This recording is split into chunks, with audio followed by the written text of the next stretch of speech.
Colourful stage, variety costumes, different ಡ್ರೆಸ್ನಲ್ಲಿ ಮಹಿಳೆಯರು full ಮಿಂಚಿಂಗ್. Stage ಮೇಲೆ ಈ ಮಹಿಳಾ ಮಣಿಗಳು ಹೆಚ್ಚಿ ಹಾಕ್ತಾ ಇದ್ರೆ ಆಡಿಯನ್ಸ್ ಸ್ಟನ್ ಆಗಿದ್ರು. ಇವರ ವಾಕ್, ಸ್ಟೈಲ್, ಲುಕ್ಗೆ ಅಲ್ಲಿದ್ದವರು ಫುಲ್ ಫಿದಾ ಆಗಿದ್ರು. ಅಷ್ಟಕ್ಕೂ ಈ ದೃಶ್ಯ ಕಂಡು ಬಂದಿದ್ದು ಎಲ್ಲಿ ಅಂತೀರಾ? ಈ ಸ್ಟೋರಿ ನೋಡಿ. ವೆರೈಟಿ ಕಾಸ್ಟ್ಯೂಮ್, ಡಿಫರೆಂಟ್ ಡ್ರೆಸ್ನಲ್ಲಿ ಮಹಿಳೆಯರು ಫುಲ್ ಮಿಂಚಿಂಗ್. ಹೌದು, ಇದೆಲ್ಲ ಕಂಡು ಬಂದಿರೋದು ಮಂಗಳೂರಿನಲ್ಲಿ.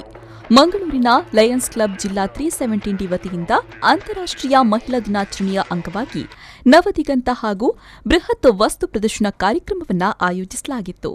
ಇನ್ನು ನಗರದ ಡಾ. ಟಿಎಂಎ ಪೈ ಇಂಟರ್ನ್ಯಾಷನಲ್ ಕನ್ವೆನ್ಷನ್ ಸೆಂಟರ್ನಲ್ಲಿ ಮಹಿಳಾ ದಿನಾಚರಣೆಯ ಪ್ರಯುಕ್ತ ಫ್ಯಾಷನ್ ಶೋ ಹಾಗೂ ರ್ಯಾಂಪ್ ವಾಕ್ ಎಲ್ಲರ ಗಮನ ಸೆಳೆಯಿತು.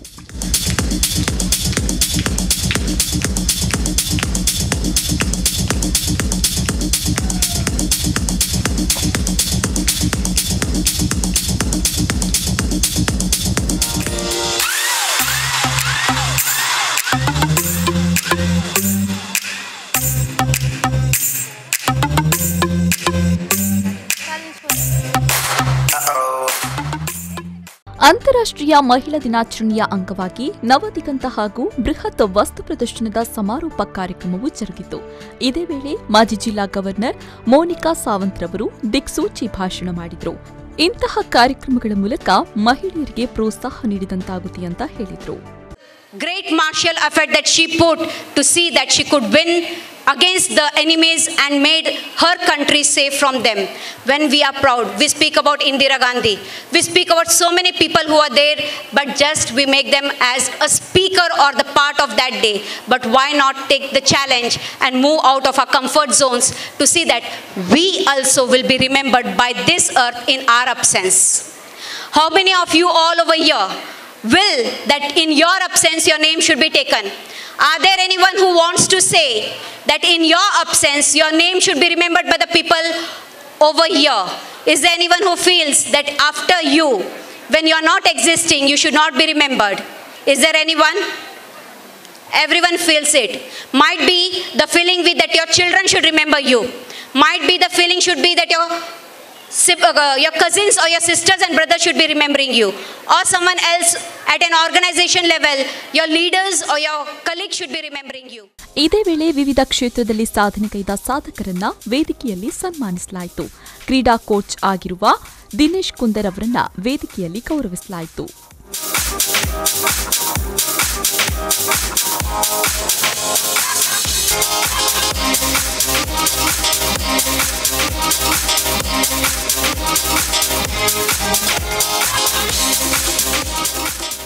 ಕಾರ್ಯಕ್ರಮದ ಅಧ್ಯಕ್ಷತೆಯನ್ನ Lions district governor Dr. Geetha Prakash A ಹಾಗೂ first lady of the district Dr. Gayathri G Prakash ವಹಿಸಿದ್ರು. ಇದೇ ವೇಳೆ ವೇದಿಕೆಯಲ್ಲಿ ಅವರನ್ನ ಗೌರವಿಸಲಾಯಿತು.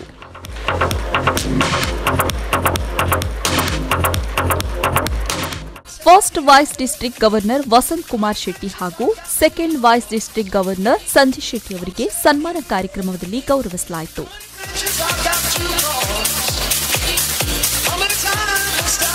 ಇನ್ನು ಲಯನ್ಸ್ ಕ್ಲಬ್ನ ಚೀಫ್ ಕೋಆರ್ಡಿನೇಟರ್ ಡಾ. ಪ್ರಿಯದರ್ಶನ್ ರೈ ಡಿಸೋಜಾ ಅವರು ಅತಿಥಿಗಳನ್ನು ಸ್ವಾಗತಿಸಿದರು.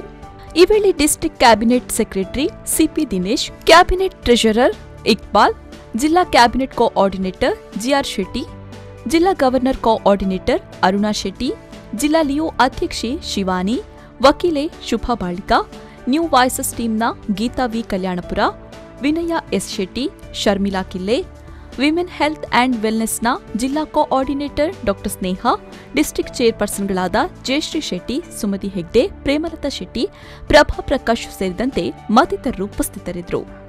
ನಾಗರಾಜ್, ವಿ4 ನ್ಯೂಸ್, ಮಂಗಳೂರು.